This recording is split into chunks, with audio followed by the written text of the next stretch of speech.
Adolf Hitler chegou ao poder na Alemanha em 1933, levando Winston Churchill a comentar, pouco depois, graças a Deus pelo exército francês. Para Churchill, naquela época, o exército francês parecia um poderoso baluarte contra uma possível agressão nazista contra outras nações europeias. A derrota deste poderoso exército em apenas 6 semanas em 1940 é uma das campanhas militares mais notáveis da história. Em 1939, com o início da Segunda Guerra Mundial, os britânicos e os franceses planejaram lutar uma versão atualizada do que aconteceu em 1914-18 durante a Primeira Guerra Mundial, mas com algumas diferenças essenciais. Os franceses haviam sofrido grandes baixas em ataques frontais em 1914. Desta vez, eles permaneceriam na defensiva na Europa Ocidental, enquanto mobilizavam suas forças militares e base industrial para lutar uma guerra total. Eles planejaram tomar a ofensiva cerca de 2 a 3 anos após o início das hostilidades. A linha Maginot substituiu as trincheiras cruas nas quais grande parte da guerra de 1914 a 18 foi travada. Consistia em uma série sofisticada de fortificações, que se esperava com segurança para proteger a fronteira da França com a Alemanha, embora crucialmente a linha não cobrisse a fronteira franco-belga. Em geral, a luta lenta e desgastante da Primeira Guerra Mundial influenciou fortemente a doutrina militar francesa na eclosão da Segunda Guerra Mundial. Hitler estava ansioso para seguir sua vitória sobre a Polônia em 1939, atacando no oeste, mas o mau tempo forçou a ofensiva planejada a ser adiada. Então, em janeiro de 1940, um avião alemão caiu na região neutra da Bélgica, com uma cópia das ordens de ataque a bordo. Hitler foi forçado a repensar, acreditando que o plano estava comprometido. Ele pediu conselhos ao general Erich von Manstein, que defendeu uma campanha ousada. Com efeito, Manstein reconheceu que a linha Maginot era formidável demais para um ataque direto da Alemanha. Em vez disso, ele propôs um ataque subsidiário através da Holanda neutra e da Bélgica, com o golpe principal contra a França sendo lançado um pouco mais tarde através das Ardenas. Esta era uma área montanhosa e densamente arborizada na fronteira alemã-belga-francesa, onde os aliados provavelmente não esperariam um ataque.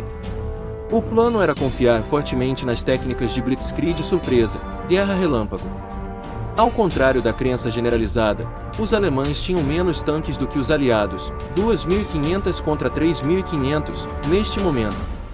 No entanto, os tanques foram concentrados em formações Panzer, blindadas. Os franceses tinham algumas formações equivalentes de boa qualidade, mas estavam dispersas em vez de concentradas à moda alemã. O plano de Manstein previa essas divisões Panzer em um papel semi-independente, atacando a frente do corpo principal do exército, para perturbar e desorientar os aliados. Este era um plano muito arriscado, muito mais ambicioso do que a estratégia usada na Polônia, e foi contestado pelos generais de mentalidade mais conservadora. Hitler, entretanto, embora não sem algumas dúvidas, deu sua aprovação. O ataque começou em 10 de maio de 1940, com ataques aéreos alemães contra a Bélgica e a Holanda, seguidos de lançamentos de paraquedas e ataques de forças terrestres. As duas nações sitiadas foram adicionadas às pressas à coalizão anti-alemã ADOC, que incluía a França e a Grã-Bretanha, mas isso só serviu para complicar ainda mais os arranjos de comando e controle dos aliados. Os alemães tomaram a iniciativa, capturando o forte belga de Eba-Emael com uma ousada operação aerotransportada. A velocidade do avanço alemão e a brutalidade dos ataques aéreos deram-lhes uma enorme vantagem psicológica, e, em 14 de maio, os holandeses se renderam. Os britânicos e franceses responderam ao ataque original colocando em operação um plano para avançar até o rio Dyle, na Bélgica. Os aliados empurraram suas melhores forças, incluindo os britânicos, para a Bélgica. Embora os estágios iniciais tenham corrido razoavelmente bem, uma força francesa avançando em direção a Breda, na Holanda, foi empurrada para trás. Logo ficou claro que, ao avançar para os Países Baixos, os aliados estavam dançando ao som de Hitler. Em 13 de maio, as primeiras forças alemãs emergiram das Ardenas perto de Sedan, no rio Mosa. Em uma batalha de 2 dias, os panzers cruzaram o rio, apesar de alguma resistência surpreendentemente rígida dos defensores franceses de segunda classe, e de ataques quase suicidas de aeronaves aliadas. Um contra-ataque potencialmente decisivo por duas divisões blindadas e motorizadas francesas, de alta qualidade, acabou em uma luta feroz, mas no final das contas inconclusiva. Sob o comando dinâmico do general Reis Guderian, um pioneiro da guerra blindada conhecido eufemisticamente como o Après Reis, os panzers alemães escaparam de sua cabeça de ponte. Eles começaram a correr em direção à costa do canal, auxiliados por aeronaves alemãs que governavam os céus. Com a maior parte das forças aliadas lutando na Bélgica, havia pouco para impedir as forças alemãs enquanto cortavam as linhas de suprimento aliadas.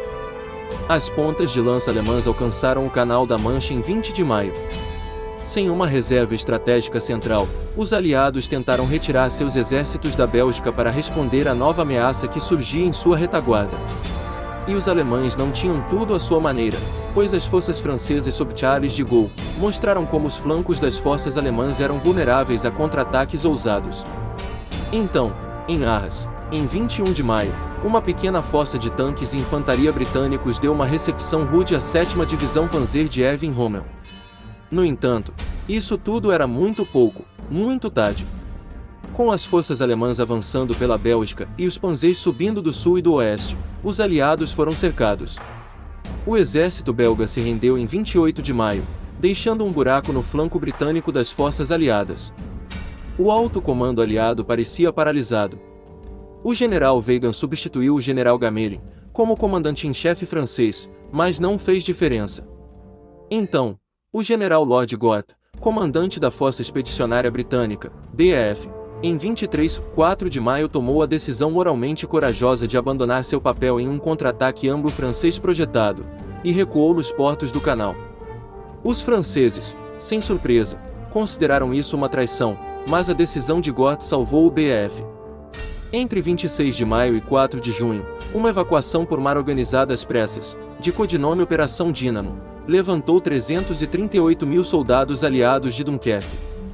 O fato de as forças alemãs terem fracassado em atacar Dunquerque foi em grande parte graças à defesa severa do perímetro de Dunquerque, pelas tropas britânicas e francesas e aos esforços da muito exaurida RAF.